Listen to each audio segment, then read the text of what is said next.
అందరికీ మరణాత. ప్రభునందు పిల్లరా, మనము లోకము లేక లోకులము కాము.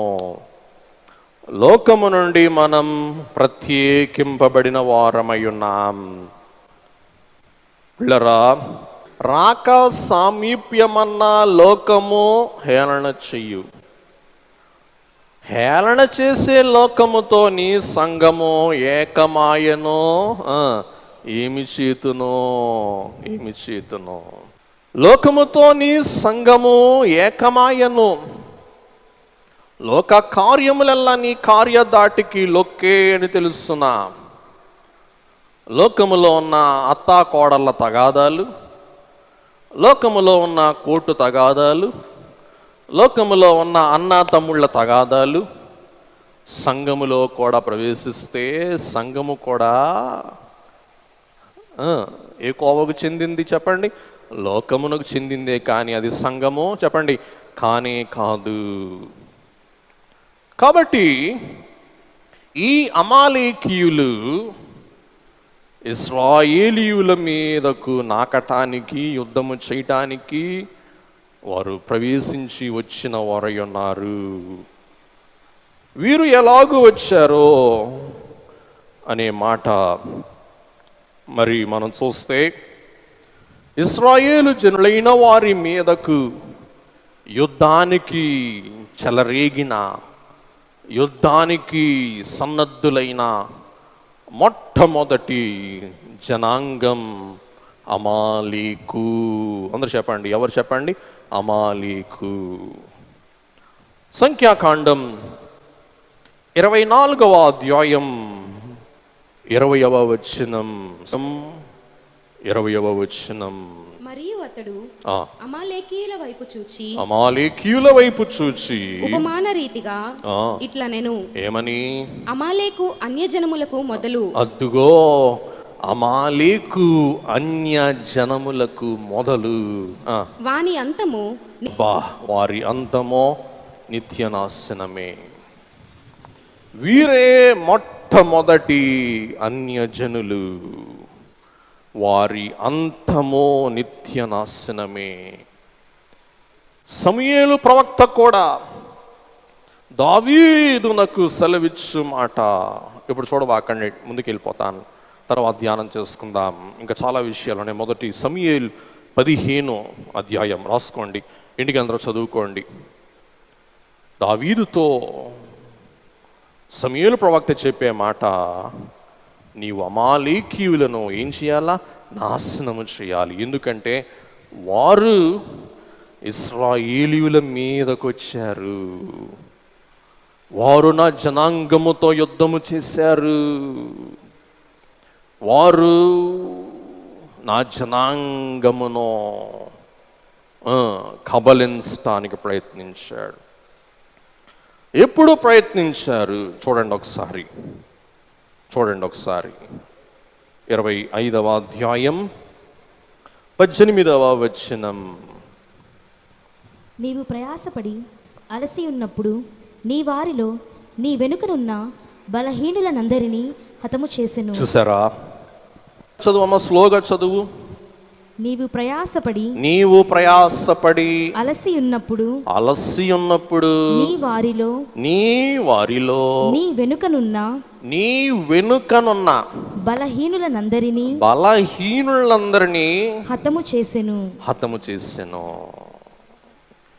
వినండి, ఈ అమాలేకీయులు ఎవరంటే అయిలారా లేఖివారు. ఎవరు చెప్పండి? లేఖి వాళ్ళు. అమ్మలారు ఒకసారి అనండి, అమాలేకీయులు ఎవరు చెప్పండి? గట్టిగా చెప్పాలా? లేఖి వాళ్ళు. మిమ్మల్ని అడుగుతున్నా, అమాలేకీయులు లైకు వాళ్ళ, లేఖి వాళ్ళ? మాట్లాడట్లా. మీరు ఎవరన్నా ఉన్నారా అమాలేకీయులు మీలో? ఉంటే చెప్పండి. లేరుగా? మరి ఏం చెప్పడానికి భయపడతారే?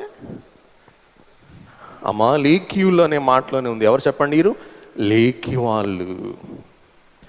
ఎందుకు వాళ్ళని లేఖి వాళ్ళు అని మనం అనవలసి వస్తుందంటే, అమ్మా వీళ్ళు లేఖీయులు. ఇశ్రాయేలు వారు ప్రయాసములో ఉన్నప్పుడు వారు పోరాటానికి వచ్చారు.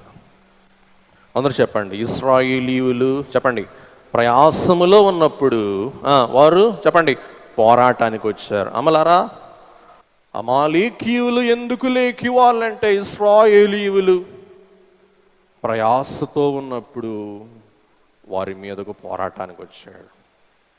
రెండవది, వారు అలసి ఉన్నప్పుడు వారు నీ మీదకు వచ్చారు. వారు నీ వెనుకకుండా నీ మీదకు వచ్చారు. వారు నీలో ఉన్న బలహీనులను హతము చేశాడు. వారు చేసిన నేరములు 4. లేకి వాళ్ళు చేసే పనులు 4. వినండి, లేకి వాళ్ళు చేసే పనులు 4. 1, ప్రయాసతో ఉన్నప్పుడు ఇంకా ప్రయాస పెట్టేవారు లేకి వాళ్ళు. అలసి ఉన్నప్పుడు ఇంకా అలసట కలిగించేవారు లేకి వాళ్ళు. 3వది, వెనుక తట్టుగా వచ్చి మీద పడేవారు లేకి వాళ్ళు. 4వది, బలహీనులను పట్టుకునే వాళ్ళు లేకి వాళ్ళు. పిల్లరా, ఇంకోసారి చెప్తున్నా, బైబిల్ ప్రకారం ఎవరు లేకి వాళ్ళు? ప్రయాసతో ఉన్న వారికి ఇంకా ప్రయాస పెంచేవారు లేకివారు. యేసయ్య అంటూ ఉన్నారు, ప్రయాసపడి కూర్చేయండి, భారం మోయుచున్న సమస్తమైన వారలారా నా యొద్దకు రండి, నేను మీకు విశ్రాంతి కలిగిస్తాను. అమలారా, ప్రయాసపడేవారిని ప్రయాస పెట్టే దేవుడు యేసయ్యా. ప్రయాసపడే వారికి ప్రశాంతతనిచ్చేవారా యేసయ్యా. ప్రయాసపడే వారికి ప్రసన్నతనిచ్చేవారు యేసయ్యా. ప్రయాసపడే వారిని ఇంకా ప్రయాస పెట్టిన వారు అమాలేకీయులు. వెనుక తట్టు వచ్చి వారిని కబలించిన వారు అమాలేకీయులు. అలసిన వారిని ఇంకా అలసటకు లోను చేసిన వారు ఈ లేకి వాళ్ళు. బలహీనులను పట్టి బాధించిన వారు లేకి వాళ్ళు. ఈవేళ దయచేసి అమ్మలారా ప్రార్థన చేయండి. ధనవంతులు మహాధనవంతులైపోతూ ఉన్నారు, పేదవారు మరలా మహాపేదవారు అయిపోతూ ఉన్నారు. ఇంచుమించు 2 కోట్ల మంది మధ్య తరగతి కుటుంబీకులు ఈ కరోనాని బట్టి నిరుపేదలైపోయాడంటండి. రిలయన్స్ కంపెనీ వారు, మనందరం చూస్తూ ఉంటాం, రిలయన్స్ బట్టలు, రిలయన్స్ పెట్రోల్, జియో ఫోన్, వీళ్ళకి గంటకి 9 కోట్లు అంటండి వారికి ఆదాయం. ఈ ప్రసంగం నేను వచ్చి బయటికి వెళ్ళేలోగా వాళ్ళకి ఆదాయం ఎంత చెప్పండి? 15 కోట్లు ఆదాయం. ఈ కరోనా పుణ్యమంటూ వైద్యశాలల వారు కోట్లు గణించారు, వాళ్ళ అప్పులు తీర్చేసుకున్నారు. ఈ కరోనా పుణ్యమంటూ పెద్ద పెద్ద కంపెనీ వారు వేల కోట్ల రూపాయలు సొమ్ము గణించారు. ఈ కరోనా పుణ్యమంటూ ఔషధములు విక్రయించు కంపెనీ వారు కోట్లు గణించారు. కానీ పేదవారికి ఏం మిగిలింది చెప్పండి? పోట్లు. గొప్పవారికేమో కోట్లు, పేదవారికేమో పోట్లు. ఆకలి పోటు, నిద్రపోటు, అప్పుల పోటు, వడ్డీ పోటు, కరువు పోటు, ధరల పెంపు పోటు, అన్ని పోట్లు. కానీ ధనికులకు ఏం చెప్పండి? కోట్లు. 1 పేతురు పత్రిక 5వ అధ్యాయం 8వ వచనం. బుద్ధిగల వారై మెలకువగా ఉండుడి. ఆ, మీ విరోధి అయిన అపవాది మీ విరోధి అయిన అపవాది గర్జించు సింహము వలె గర్జించు సింహం వలె ఎవరిని మృంగుదునా అని ఎవరిని మృంగుదునా అని వెదకుచు ఆ, తిరుగుచున్నాడు. తిరుగుచున్నా. ప్రయాసలో ఉన్న వారులారా ప్రార్థన చేయండి. అలసి ఉన్న వారులారా జీవపు ఓట అయిన యేసయ్య యొద్దకు రండి. వెనుక ఉన్న వారులారా ముందుకు రండి. యేసు ప్రభువు నిన్ను చూచి రమ్మనుచున్నాడు. నీవు రాక వెనుక తట్టు తిరిగి చూచుచున్నావు. వెనుక ఉన్న వారులారా, వెనుకాడుతూ ఉన్న వారులారా, వెనుక తట్టు చూస్తూ ఉన్న వారులారా, వెనుకనే ఉందామనుకునే వారులారా, యేసయ్య ఏమంటున్నారు చెప్పండి? ముందుకు రండి. జక్కయ్య చెట్టు దిగుము అంటే జక్కయ్య చెట్టు దిగాడు. అలాగునని ధీమై కుమారుడు భర్తమై లేచిరా అంటే గురుడివాడు లేచి వచ్చాడు. పక్షవాత గల రోగి నీ పాపములు క్షమింపబడ్డాయి, నీవు లేచి పరుపెత్తుకు నడువమంటే లేచి పరుపెత్తుకుని నడిచాడు. సిలోయమును కోనేటి వద్ద 38 సంవత్సరాలుగా పడి ఉన్న రోగిని లిమ్ము అంటే లేచాడు.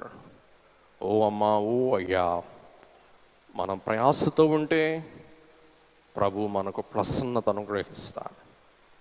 మనం అలసి ఉంటే యేసయ్య మనకు జీవపు ఓటనిచ్చి మన దప్పిక తీరుస్తారు. మనం వెనుక ఉంటే ఆయన మనల్ని ముందుకు నడిపిస్తారు. ఇంకా మనం బలహీనులమైతే ఆయన మనకేమిస్తారు చెప్పండి? బలం ఇస్తారు. ఈ సింహం ఏం చేస్తుందంటే వెనక్కి తిరిగితే అమాంతంగా వచ్చి మీద పడుతుంది. అందుకే పేతురు వెనకాలకి వెళ్ళాడంట సైతానుగాడు. పిల్లరా మరి ఇటు తిరిగి నించోండి. సాతానంట పేతురు వెనకాల ఉన్నాడంట. పేతురు ముందు ప్రభువు ఉన్నారు, వెనకాల ఎవరు ఉన్నారు? సాతాను ఉన్నాడు, వెనకాల వైపు ఉన్నాడు సాతాన్. ప్రభు చూసి అన్నారు, పేతురు, సాతానా నా వెనుకకు పొమ్ము. పేతురు వెనకాలన్న సాతానుని ప్రభు ఏమంటున్నారంట? నా వెనకెళ్ళిపో. ఎందుకంటే యేసు ప్రభువుని వెనకాల ఉన్న సాతాను ఏమన్నా చేయగలడా చెప్పండి అమ్మా? మీకు అర్థమైందని చెప్పింది. ఏం చేయలేడు. కూర్చోండి. ఏం చేయలేడు. పేతురు వెనక ఉన్న సాతానా, సాతానా నా వెనుకకు పొమ్ము, నా వెనక్కి పో. పేతురు వెనకాల ఉన్న ఓ సాతానా నా వెనుకకు పో అన్నారు. కాబట్టి మన వెనక మెలకువగా ఉండండి. పిల్లరా, మీ మీద కీడు ఉన్నది. కాబట్టి మన వెనుక, మన ముందు, మన చుట్టూ, మన పైన, మన క్రింద ఆయన హస్తము ఆవరించి ఉన్నది. ఆయన హస్తము చాటున మన ప్రయాసను తీసివేసుకుందాం, మన అలసటను తీసివేసుకుందాం, మన వెనుకబాటును తీసివేసుకుందాం, మన తడబాటును తీసివేసుకుందాం. పిల్లరా, మన బలహీనతను పరిహారం చేసుకుందాం. ఆయన సన్నిధిలో ఉన్న బలమును, ఆయన సన్నిధిలో ఉన్న జీవమును, ఆయన సన్నిధిలో ఉన్న సారమును, ఆయన సన్నిధిలో ఉన్న ఉద్రేకమును మనం పొందుకోవడానికి ప్రయత్నిద్దాం.